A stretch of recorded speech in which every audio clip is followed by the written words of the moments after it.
পড়ছি কল্লোল লাহিড়ীর জনপ্রিয় উপন্যাস ইন্দুবালা ভাতের হোটেল, পর্ব ৩, ছ্যাঁচড়া। কোনো এক আষাঢ়ের সকালে জন্ম হয়েছিল ইন্দুবালার। মায়ের মুখে শুনেছিলেন ঝমঝমিয়ে বৃষ্টি হচ্ছিল সেদিন। কাঁঠাল গাছের গুঁড়ি বেয়ে বৃষ্টির জল ঢুকেছিল আতুর ঘরে। জল থই থই মেঝেতে সদ্য জন্মানো শিশুটি যেন সাঁতার কাটছিল। ঠাম্মা কোলে নিতেই অবাক হয়ে গিয়েছিলেন। এমন চাঁদপানা মুখ তুই পেলি কোত্থেকে এই বংশে? সোহাগ করে নাতনির নাম রাখলেন ইন্দুবালা। তারও বছর ৫ পরে মাঘের কুয়াশা ভরা ধান ক্ষেতের আল দিয়ে হেঁটে বাবার হাত ধরে স্কুলে ভর্তি হয়েছিলেন। শুধু এটুকু মনে আছে, ফুল ফুল ছাপ একটা ফ্রক পরেছিলেন।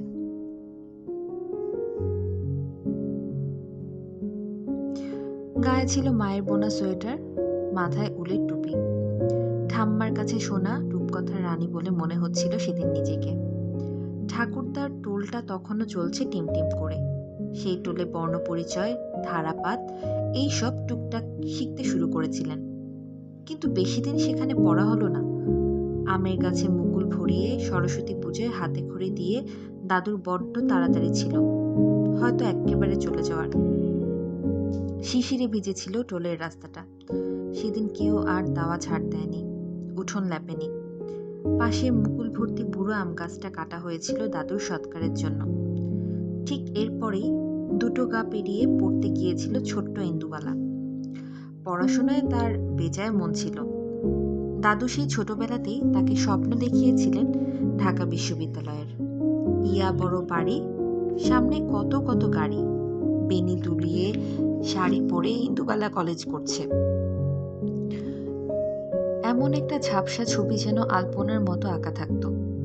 ওইটুকুন মেয়ের এত সব কিছু যে বুঝতো তেমনটা ঠিক না, শুধু অনেক দূরে যাওয়ার স্বপ্নেই বিভোর হয়ে থাকত। এক্কা দোক্কা লুকোচুরি খেলনাবাটির বয়স পার করে ইন্দুবালা প্রবেশ করলেন এবার হাই স্কুলে। সেখানে মেয়ে বলতে হাতে গোনা ওই কজন, মাঝের পাড়া পুবের গা আর কলাপোতা। সব মিলিয়ে মেয়ের সংখ্যা তেমন একটা ছিল না। থাকবেই বা কি করে? সবাইকে স্কুলে যাওয়ার অনুমতি দিত না বাড়ির লোকজন। ছেলের পালের মধ্যে মেয়ে বসবে শুনেই হাত পা ঠান্ডা হয়ে আসতো অনেকের। ইন্দুবালার মার পছন্দ ছিল না স্কুলটা কোনোদিনই। বাড়িতেই তো পড়াশোনা করা যায়, অনেকবার সে কথা বলেছেন স্বামীকে। কিন্তু যার বাবার টোল ছিল, যে নিজে কলকাতা বিশ্ববিদ্যালয়ে এককালে পড়াশোনা করেছে কিন্তু ভাগ্যের ফেরে মাঝপথে ছেড়ে দিয়ে এসে সংসারে হাত লাগিয়েছে, সে তার মেয়েকে পড়াবে না তা হতেই পারে না। তাই লেখাপড়া, স্কুলে যাওয়াটা চলছিল ইন্দুবালার দিনের অন্যান্য কাজের মতোই। সেটাও অবশ্য বেশি দিন স্থায়ী হলো না। মায়ের খানিকটা চিলচিৎকারেই হোক আর চারপাশের পরিস্থিতি দ্রুত পাল্টে যাওয়ার কারণেই হোক, কোনো এক সূত্র ধরে বাবা চিঠি লিখেছিলেন তার বনগ্রামের এক বন্ধুকে। কন্যার বিবাহ তাড়াতাড়ি সম্পন্ন করিতে চাই, ভালো পাত্র থাকিলে জানাইও। সেখান থেকে উত্তর পেতে দেরি হয়নি। ছেলে একেবারে স্কুল মাস্টার, নিজেদের দোতলা বাড়ি, বনেদি বংশ, বন্ধুর বিশেষ পরিচিত। শুধু একটু খুঁত আছে। খুঁত? ঠাম্মা সেদিন বাড়িতে তালের ভাপা পিঠা করছিলেন। গ্রামে অষ্টপ্রহরের জন্য বাড়িতে ছিল নিরামিষ রান্না। হাঁড়িতে সেদিন বসেছিল আতপ চালের খিচুড়ি। আলুগুলো ডুমো ডুমো করে কাটা ছিল। বাগান থেকে ইন্দুবালা তুলে এনেছিলেন অসময়ে কাঁচা টমেটো। নামানোর আগে ঠাম্মা ছড়িয়ে দিয়েছিলেন হরিমতির দুধে তোলা বাড়ির ঘি। কলাপোতায় ঘিয়ের গন্ধ ওটা। খিচুড়ি খেতে বসে দোজ পড়ে শব্দটা জীবনে প্রথম শুনেছিলেন ইন্দুবালা। ছাদনা তলায় ছেলেকে দেখে ডাকাত মনে হয়েছিল তার। ইয়া বড় গোঁফ, বাবরি চুল আর লাল টকটকে চোখ, দাঁতগুলো খয়েরের ছাপে মলিন, নিঃশ্বাসেই যেন দুর্গন্ধ। ছেলে বরণ করে এসে এই প্রথম মা বাবার হাত ধরে জানতে চেয়েছিল, সব খবর নিয়ে দিচ্ছ তো মেয়েকে? গা দিয়ে যে গন্ধ বেরোয়, সবাই ফিসফিসাচ্ছে, বলছে মাতাল বর। কিন্তু ততক্ষণে অনেক দেরি হয়ে গেছে। বাসর ঘরে কড়ি খেলা শুরু হয়ে গেছে। একটু পরেই বউয়ের পাশে তোজ পরে স্বামী ঘুমে ঢলে পড়ল। ইন্দুবালা ভালো করে তাকিয়েছিলেন লোকটার মুখের দিকে। হাঁ করে ঘুমোচ্ছিল মাস্টার বাবু রতনলাল মল্লিক। নাক ডাকার চোটে বাইরে এসে বসেছিল ইন্দুবালা। চারিদিকে অন্ধকারে সেই শেষবারের মতো জোনাকিগুলো যখন আলো জ্বালিয়ে তাকে ঘিরে ধরল, তখন নিজেকে আর সামলাতে পারেননি তিনি। ভেঙে পড়েছিলেন। একটা মেয়ে তার যাবতীয় শেষ স্বপ্নটুকু নিয়ে কাঁদছে। তার সাক্ষী কোনো মানুষ ছিল না সেদিন। কোনোদিনই অবশ্য থাকেনি ইন্দুবালার পাশে কেউ। কিন্তু জাম গাছটা ছিল, তুলসী তলা ছিল, পুকুর পাড়ের কাঁচা মিঠে আম গাছটা যেন ডালপালা নেড়ে নেড়ে বলছিল, কাঁদিস না ইন্দুবালা, একটুও কাঁদিস না, এটা তোর নিয়তি। এরপর ইন্দুবালার আর কোনোদিন বসা হবে না নিজের বাড়ির এই দাওয়ায়, ফেরা হবে না জন্মভূমিতে। কলাপোতা গ্রামটা সশরীরে মুছে যাবে তার ভৌগোলিক স্থাপর অস্থাপর সবকিছু নিয়ে। ইন্দুবালা শুধু মনে রয়ে যাবে এক অলৌকিক অনুভূতি, দেশ নামের স্পর্শ না করা এক স্বপ্নকে। মেয়ের হাত থেকে কনকাঞ্জলি নিয়ে মা আর ফিরে তাকাননি, নিয়মও ছিল না। এক রাতের মধ্যেই তিনি বুঝেছিলেন কার হাতে মেয়েকে তুলে দিলেন। নিজের স্বামীকে কিছুই বলতে পারেননি, এমনকি দায় চাপাতেও না। কারণ তিনি জানতেন তার মেয়ে দিন দিন একটা আগুনের গোলা তৈরি হচ্ছে। ওই রূপ এই পাড়া গায়ে খাল বিল পুকুরের পাশে শাপলা গন্ধরাজের মতো যত ফুটে বেরোবে, তত বাড়ির বিপত্তি বাড়বে। এমনিতেই রাত বিরেতে ঘুম ভেঙে যায় তার। এগিয়ে গিয়ে দেখেন দরজার হুড়কো ভালো করে দেওয়া আছে কিনা। বাড়িতে আগুন রাখলে তার সাথে যে পর্যাপ্ত জলও রাখতে হয়, সেটা মনে করেই তার হাত পা সিধিয়ে যেত। পাশের গ্রাম থেকে মনিরুল মাঝে মধ্যেই আসতো ইন্দুবালার কাছে পড়া দেখতে। সমবয়সী তারা। একেবারে পছন্দ হতো না মায়ের, ইন্দুবালা সেটা বুঝতেন। কিন্তু মনিরুলকে খুব মিষ্টি লাগতো তার। গুটি আমে সর্ষের তেল, কাঁচা লঙ্কা, চিনি মাখিয়ে খেলে যেমন লাগে, মনিরুল ঠিক তেমন। লজ্জায় মুখ লাল হয়ে যায় ইন্দুবালার। এসব কি ভাবছেন তিনি? তড়িঘড়ি বাইরের দাওয়ায় আসন পেতে কাঁসার গ্লাসে জল নিয়ে বসতে দিতেন মনিরুলকে। এই বাড়িতে ছোঁয়াছুঁয়ির বাদবিচার তেমন না থাকলেও মনিরুলকে জায়গা কোনোদিন দিতে হয়নি বাড়ির অন্দরে। মানে তার জায়গা হয়নি আর কি, হতোও না কোনো কালে। যদিও ধর্ম জাত এইসব নিয়ে বড় একটা মাথা ঘামাতেন না দাদু, কিন্তু বাবা মা ছিলেন উল্টো পথের পথিক। ছুতমার্গের বাজবিচার যে কত দূর পর্যন্ত যেতে পারে তা ইন্দুবালা দেখেছিল কলকাতায় এসে, শাশুড়ির সংসারে। তার জীবন থেকে সবাই চলে যাবার পর ইন্দুবালা এইসব এঁটো কাটা পরিষ্কার করেছিলেন দুহাত দিয়ে। তার কাছে মানুষ মানে ছিল জীব। তিনি পেট ভরে খাইয়ে জীবে প্রেম করতেন। মনিরুলের তখন সদ্য গোঁফ উঠেছে, কেষ্ট ঠাকুরের মতো বাঁশি বাজায়, চোখ গোল গোল করে বাতাবি লেবু গাছের তলায় চন্দ্রবোড়ার বাসর গল্প করে।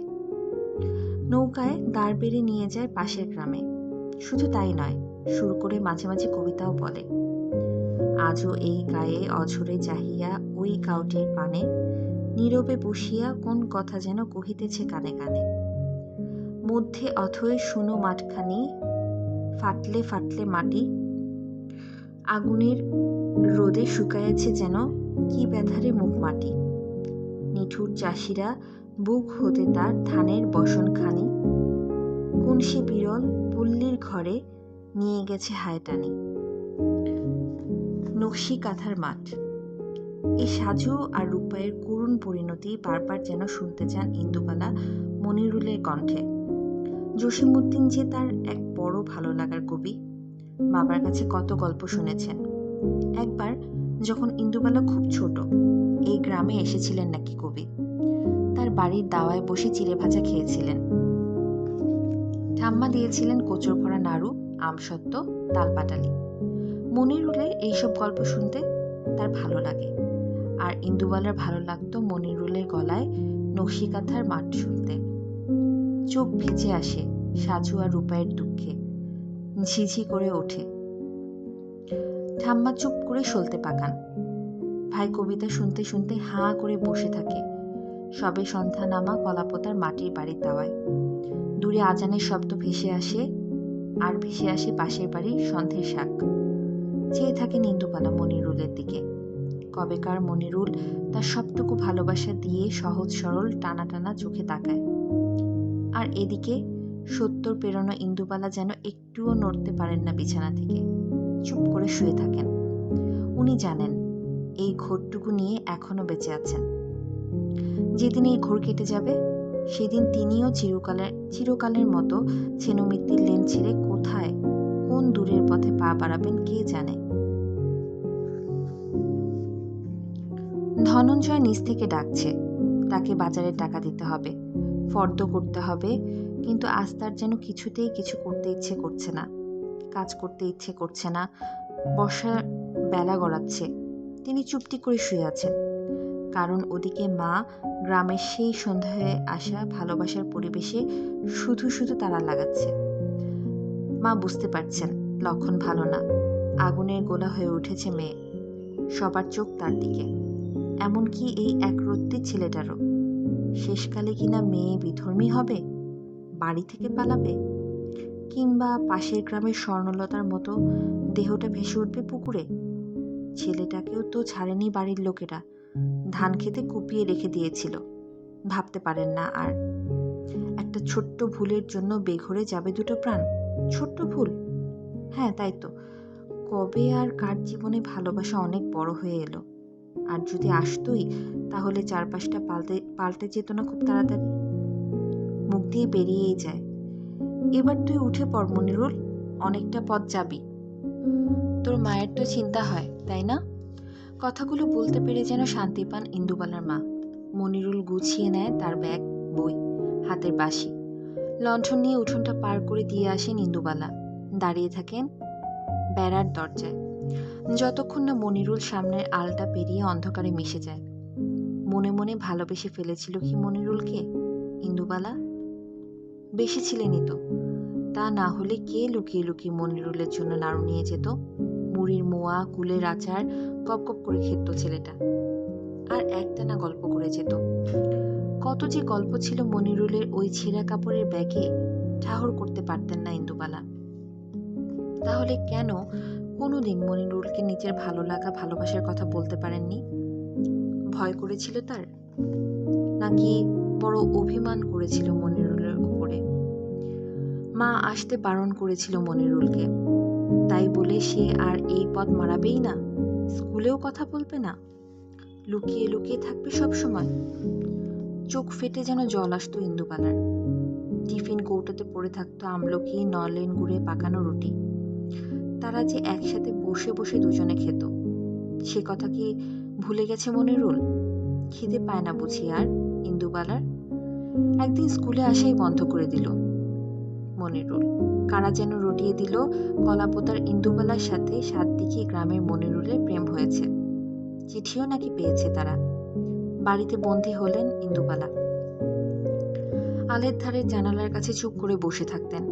সন্ধ্যের শাক বাজত, আজান তার ঠিক সময় মতোই হতো, কিন্তু মনিরুলকে আর আলোর পথে দেখা যেত না।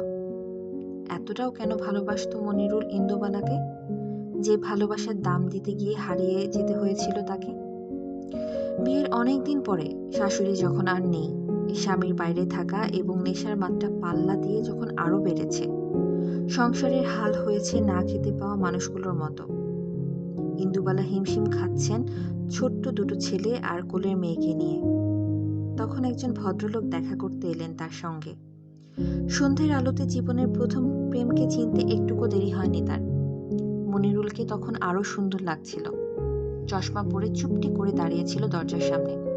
হাতে ছিল একটা চিরকুট, যেখানে পেন্সিলে অস্পষ্টভাবে লেখা ছিল ছেনুমিত্তির লেনের ঠিকানা। এত গল্প করা ছেলেটা এত শান্ত হয়ে যায় কি করে? বাড়ির ভেতরে এনে বসেছিলেন মনিরুলকে। রান্নাঘরে ঢুকে আদিপাতি খুঁজছিলেন কি খেতে দিবেন। ভারী অসহায় লাগছিল তার। কৌটোর তলানিতে পড়েছিল একটুকু চিড়ে, সেইটুকুই ভাজলেন, সঙ্গে দিলেন চা। মনিরুলের বসার সময় ছিল না সেদিন। আত্মগোপন করে আছে যে কলকাতায়। পাকিস্তানের ঝানু গুপ্তচর ঘুরছে তার পেছনে। বাংলাদেশ নামে স্বাধীন রাষ্ট্র করার লক্ষ্য নিয়ে একটা বড় দায়িত্ব নিয়ে এসেছে সে ইন্ডিয়ায়।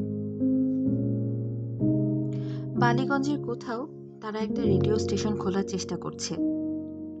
স্বাধীন বাংলাদেশ বেতার। ইন্ডিয়া সরকার তাদের সব রকম সাহায্য করছে। একটা স্বাধীন দেশ পেতে চলেছে ইন্দু, আর কোনো ভাবনা নেই। চোখ মুখ যেন জল করছে মনিরুলের। ইন্দুবালারও কি ইচ্ছে হচ্ছে না আজ ওর হাত ধরে যদি সত্যি সে বেরিয়ে পড়তে পারত দেশের কাজে? কি ভালোই না হতো। কিন্তু যে চক্রের মধ্যে তিনি আটকে পড়েছেন সেখান থেকে বেরোবেন কি করে? একদিকে মাতাল নেশাতুর স্বামী, অন্যদিকে ছোট ছোট 3 ছেলে মেয়ে। ইন্দুবালার জগন তখন অন্য। মল্লিক বাড়ির বউ তিনি। চলে যাবার আগে ইন্দুবালার হাতে মনিরুল দিয়ে গিয়েছিল নকশিকাঁথার মাঠ বইটা। তার প্রথম পাতায় সই করে লেখা ছিল ইন্দুকে, জসীমউদ্দিন। চোখে জল ভরে এসেছিল ইন্দুবালার। এমন উপহার আজ পর্যন্ত কেউ তাকে দেয়নি। মনিরুল বলেছিল কবির সাথে দেখা হওয়ায় বিস্তারিত গল্প। বলেছিল ইন্দুবালার বাড়ির কথা, তাদের ছোট্ট গ্রাম কলাপোতার কথা, তাল পাটালি আর তিলের নাড়ুর কথা। কবির চোখে যেন জল দেখেছিল মনিরুল। সঙ্গে সঙ্গে লিখে দিয়েছিলেন তিনি। এখনো মনে আছে তাহলে সব মনিরুলের? ভোলেনি সে কিছুই? না, মনিরুল ভুলে যায়নি। মনিরুল ভুলতে পারে না। বিয়েও করেনি সে, করতে পারত না। রূপাই কি বিয়ে করেছিল আর? কবরে মাথা রেখে মরেছিল সে। মনিরুল মরবে দেশের জন্য, স্বাধীনতার জন্য, বাংলা ভাষায় রাষ্ট্র করার জন্য। এটা তার ভালোবাসার দিব্যি। এত কথা সেদিন মনিরুল ইন্দুবালাকে বলে আসতে পারেনি, বলে আসা যায় না। কিছুটি সঙ্গোপনে বয়ে বেড়াতে হয়, আর কিছুটা কথা হারিয়ে যায়। মনিরুল সেটা জানত। এরপর থেকে ইন্দুবালা পাগলের মতো খুঁজে চলতেন স্বাধীন বাংলা বেতার রেডিও স্টেশন। পেয়েও যেতেন মাঝে মাঝে। বাঁশির সুরে চিনতে পারতেন মনিরুলকে। হঠাৎই মনে পড়ে যেত কপোতাক্ষের ঘাট, সন্ধেবেলার বাড়ির দেওয়া, স্কুলের মাঠ, বিশালাক্ষী তলা। মনিরুলকে ভোলা যায় না। মনিরুলকে ভুলতে পারেনি ইন্দুবালা। কিন্তু সেই মনিরুলও সত্যি সত্যি হারিয়ে গিয়েছিল একদিন চিরকালের মতো। যাওয়ার আগে শেষবারের মতো দেখা হয়েছিল ইন্দুবালার সাথে। সে তো আরো একটা ভুবন কাঁপানো গল্প। সেদিকে এখন প্রবেশ করলে ইন্দুবালার প্রথম জীবন অধরা থেকে যাবে। সংসারটা আর যে ঠিক করে করা হয়ে উঠবে না। সেই যে এক ভরা বর্ষায় বিয়ে হয়েছিল, ছেনমিত্তির লেনের স্যাঁতস্যাঁতে বাড়িটায় ঢুকলেন। তারপর আর কোথাও যাওয়া হয়নি তার, একটি বারের জন্যও না। বাপের বাড়ি যাওয়া কঠিন ছিল, খরচ ছিল, ভিসার ব্যাপার ছিল। এক এক করে সব গয়না বিক্রি করে সংসার চালাতে গিয়ে নিজের দেহকে অলংকারহীন করে ফেলেছিলেন ইন্দুবালা। মায়ের সামনে দাঁড়ালে তক্ষুনি বুঝে যাবে সে। তাই বিয়ের পর একমাত্র গঙ্গা স্নান ছাড়া আর কোথাও যাননি ইন্দুবালা। সেই যে এসে মল্লিক বাড়ির রান্নাঘরে ঢুকেছিলেন, আজও আছেন, কিন্তু তার জন্য কোনো খেদ নেই তার মনে। বিয়ের পরে নতুন বউকে স্বামীর বাড়িতে এসে প্রথম দিনই দেখতে হয় রান্নাঘর ভরা আছে, তোলা আছে খাবারে খাবারে। ডেকচি ভরা ডাল, কড়া ভরা মাছ, হাঁড়ি ভরা ভাত, দই মিষ্টি, পেতলের পাত্র থেকে উতলে ওঠা দুধ, চারিদিকে ভরা ভরা সবকিছু। ভরা দেখলে তবেই না গেরস্থের সংসার সব ভরে উঠবে। কোলে কাখে মা ষষ্ঠী কৃপা করবেন বছরের পর বছর। শ্বশুর বাড়িতে প্রথম রান্নাঘরে গিয়েই যেন হ্যাংলার মতো চোখ বড় বড় করে সবকিছু দেখিস না, পাখি পড়ানোর মতো শিখিয়ে দিয়েছিলেন মা। যা লোভী মেয়ে একটা, হয়তো দেখা গেল রান্নাঘরে ঢুকেই শুক্তোর পাত্র নিয়ে বসে গেল। 5 ভাজা থেকে নারিকেলগুলো তুলে তুলে খেতে শুরু করলো। আনারসের চাটনি আর কারোর জন্য একটুকু রইল না। তখন কি বেজ্জতিটাই না হতে হবে কুটুম বাড়িতে। ছোট ভাই পাশ থেকে বলে, আর রসগোল্লা মা, কলকাতার বড় বড় মিষ্টি, সেগুলো কি দিদু ভাই খাবে না? কিরে, খাবি না? বিরক্ত হয়ে উঠে গিয়েছিল ইন্দুবালা। বয়ে গেছে তার একটা অপরিচিত বাড়িতে গিয়ে শুক্তোর হাড়ি নিয়ে বসতে, নারকেল ভাজা খেতে। কত যে আনারসের চাটনি করো, ওই তো গাছেই পড়ছে ফলগুলো, রয়ে গেছে, বয়ে গেছে বয়ে গেছে। খাবেন না ইন্দুবালা কিছু। সামনে এসে বাবা বাছা করলেও নয়। তখন অবশ্য বুঝতে পারেনি এত সবকিছু ইন্দুবালার কপালে জুটবে না কোনোদিন। প্রথম বউ মারা যাবার 1 বছরের মধ্যে বিয়ে হচ্ছে বলে সবকিছু লুকিয়ে রেখেছিল শ্বশুরবাড়ি, এমনকি বিয়েটাও হঠাৎ হয়ে গেল। এমনটা বলে হঠাৎ হয়ে গেলে যেমনটা হয় ঠিক তেমনটাই। অথচ এইভাবে কলাপোতায় বিয়ে হয়নি ইন্দুবালার। রীতিমতো জাঁকজমক করে 3 গ্রামের মানুষ খাইয়ে নিজের মেয়েকে বিয়ে দিয়েছিলেন ব্রজমোহন। ঠাম্মা সন্দেহ প্রকাশ করেছিল, বরযাত্রী বলতে বরের সাথে মোটে 4টা মানুষ এসেছে, পুরোহিত, নাপিত আর বরের 2 বন্ধু, ব্যাস। বাবা বলেছিল, বুঝতে পারছো না মা, পাসপোর্ট ভিসার তো একটা খরচ আছে, তাই না? ওদিকেও তো ওদের অনুষ্ঠান করতে হবে নাকি? কিন্তু এদিকে সত্যি কোনো অনুষ্ঠান ছিল না, কোনো লোকজন আসেনি, সানাই বাজেনি। একটা ন্যাড়া বাড়ি দেখে বাবার শুধু চোখ উজিয়ে জল এসেছিল। বাড়ির বাইরে থেকে মেয়েকে বিদায় জানিয়ে ভাইয়ের হাত ধরে তক্ষুনি দেশে ফিরে গিয়েছিলেন। মেয়ের মুখের দিকেও তাকাতে পারেননি। হয়তো বুঝতে পেরেছিলেন কি মারাত্মক ভুল তিনি করে ফেলেছেন এই বাড়িতে মেয়েকে বিয়ে দিয়ে। ইন্দুবালার ইচ্ছে করছিল ছুটে চলে যান বাবা ভাইয়ের সাথে, যেতে পারেননি। তারও বেশ কিছুদিন পরে পোস্টকার্ডে পেয়েছিলেন বাবার মৃত্যু সংবাদ, তখন আর যেতে পারেননি। শাশুড়ি ছিলেন অসুস্থ, গয়না বিক্রি করে যাওয়ার মতো অবলম্বনটুকুও ছিল না আর। নদীর ধার থেকে বিদায় দিয়ে এসেছিলেন মা ঠাম্মাকে, বাবাকে বিদায় দিয়েছিলেন শ্বশুরবাড়ির দরজায়। ভাই এসে দিদিকে নিয়ে যেতে চেয়েছিল, কিন্তু সেও জানে কোথায় নিয়ে যাবে তার দিদিকে আর কিভাবে। ততদিনে যুদ্ধের দামামা বেজে গেছে, একের পর এক গ্রাম জ্বলছে। ভাইকে সেবারে ঠিক মতো খাওয়াতে পারেনি ইন্দুবালা। কবেকার সেই পুরনো কথা এখনো এটুলির মতো আটকে থাকে ইন্দুবালার সাথে। সবাইকে হারিয়ে এখন তিনি একা, তার কলাপোতার ভিটে বাড়ির মতো, ইন্দুবালার ভাতের হোটেলের মতো, বাগানের পেছনে ঠায় দাঁড়িয়ে থাকা নারিকেল গাছটার মতো একা। এই সব কিছু ভাবলে এখনো চিকচিক করে ওঠে ইন্দুবালার চোখ, মাথা ঠিপ ঠিপ করে, শরীর করে আনচান। মনে হয় প্রেশারের ওষুধ খেতে বুঝি ভুলে গেছেন। বেতের ছোট্ট ছাপি খোলেন, ওষুধ খান।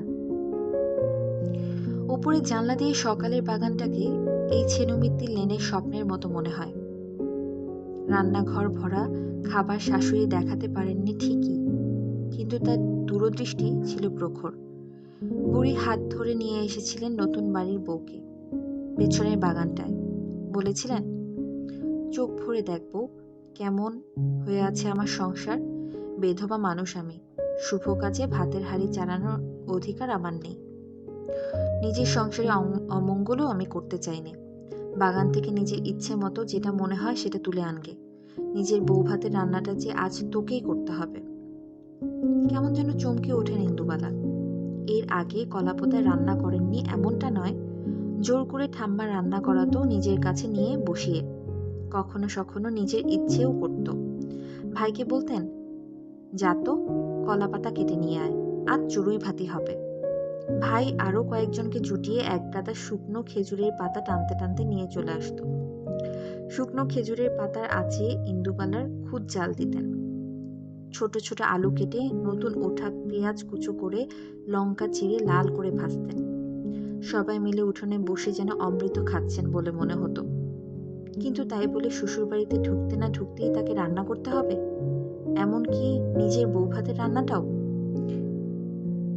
এই যে বাবা বলেছিলেন ছেলে নাকি মাস্টার, শিক্ষা দীক্ষা আছে, দোতলা পাকা বাড়ি, জমিদারের বংশ, রাজ্যের ঝিচাকর, আমার ইন্দু খাটের উপর পা তুলে বসে খাবে। খুব একটা বেশি দিন লাগেনি নিজের শ্বশুরবাড়ির স্বরূপ চিনতে ইন্দুবালার। যে স্বামীকে মাস্টার বলে পরিচয় করানো হয়েছিল মেয়ের বাড়িতে সম্বন্ধ পাতানোর সময়, তিনি মাস্টার ছিলেন বটে, তবে তাস, পাশা আর জুয়ার মাস্টার। চিতপুর যাত্রাপাড়াতেও তার যাতায়াত ছিল। রথের পরপরই আর ঘরে মন টিকতে চাইত না তার। মুখে বলতেন পালাগার, কিন্তু আদপেই তার ধারে কাছে কোনো কলম কোনোদিন দেখেননি ইন্দুবালা। এমনকি একছত্র লিখতেও পারতেন না। কাজেই স্বামী মাস্টার রতনলাল মল্লিক যাই বলতেন তাই যে ইন্দুবালা বিশ্বাস করে যেতেন তেমনটা নয়। কিছুটা বিদ্যে তার পেটেও ছিল। শুধু প্রথম যেদিন তার সামনে কাবুলিওয়ালা রতনলালকে পিটালো, সেদিনই সবকিছু আরো পরিষ্কার হলো। হেন নেশা নেই যা তার স্বামী করতেন না। এই পাড়া বেপাড়ায় তার ভালোবাসার মানুষের অভাব ছিল না। শুধু তারা ভালোবাসার বিক্রি করত টাকার বিনিময়ে। আর টাকা যেত ইন্দুবালার গয়না বিক্রি করে। কাবুলিওয়ালা যখন বাড়ির সামনে অমন করে বড় মানুষটাকে বেধড়ক জুতা খুলে মারছে, তখন কেউ এগিয়ে যায়নি। অন্য শরিকরা মুখে চাপা হাসি নিয়ে হাসাহাসি করছিল। শাশুড়ি গিয়েছিলেন গঙ্গা স্নানে। ইন্দুবালা কি করবেন কি বলবেন বুঝে উঠতে না পেরে মাথায় ঘোমটা টেনে শটান রাস্তায় গিয়ে দাঁড়িয়ে পড়েছিলেন। কি মনে হয়েছিল কাবুলিওয়ালার কে জানে। রতনলালকে ফেলে রেখে দুদিনের নোটিশ দিয়ে চলে গিয়েছিল সে। যাবার আগে বলে গিয়েছিল, এমন ছ্যাঁচড়া আদমির সঙ্গে আছিস কি করে তুই মা। সেদিনই রতনলাল মাস্টার বা রতনলাল মল্লিক অন্য নামটাও জেনে যান ইন্দুবালা। সবাই তাকে অলক্ষ্যে ছ্যাঁচড়া বলে ডাকে। দৈবের কি পরিহাস। বিয়ের পরে প্রথম দিন শ্বশুরবাড়ির ছোট্ট বাগানে শাশুড়ি যখন ইন্দুবালাকে একা দাঁড় করিয়ে দিয়ে চলে গেলেন, তখন ইন্দুবালা দেখেছিলেন মাচার উপরে পুঁইশাকের নতুন পাতা ওঠা ডগা। মাথা উঁচু করে যেন আকাশ দেখতে চায় তারা।